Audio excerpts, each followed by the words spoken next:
dadka qaarkood qalbigaaga ay jibinayaan waxay kaaga tagayaan sabab la'aan waxaad ka dooratay dadkoo dhan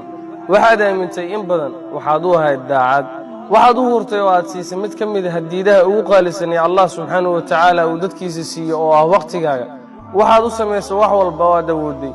laakiin wax kale iyo meel kale ayaa u muuqatay markasta waxa kugu soo haray su'aalo u garaacay maskaxdaada sida mawjadaha badda oo kale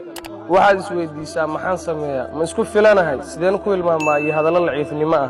noloshu way ka qiimo badan tahay inaad ku noolaato xasuuso iyo ka fikiridda qof xilli sii horeeyay noloshaada ka baxay oo ku hilmaamay ogow maankaaga ku hay waad isku filan tahay waad ku saxsanayd inaad naftaada u qiyaamin qof aan kala saari karin quruxda rasmiga ah iyo midda qiyaaliga ah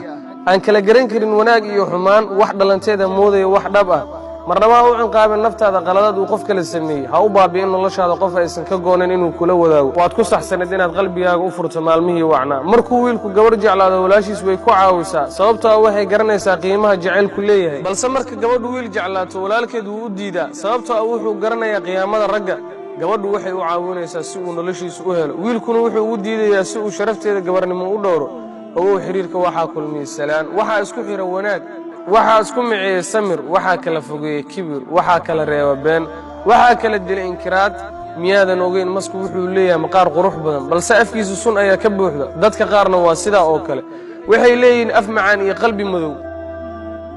wajiga quruxdiisa indhaha ma dhaafto balse hadalka wanaagsan macaankiisa qalbiga ayuu gaaraa maqnaanshaaga hadiyad uga dhig kuwa dhibsada la joogitaankaaga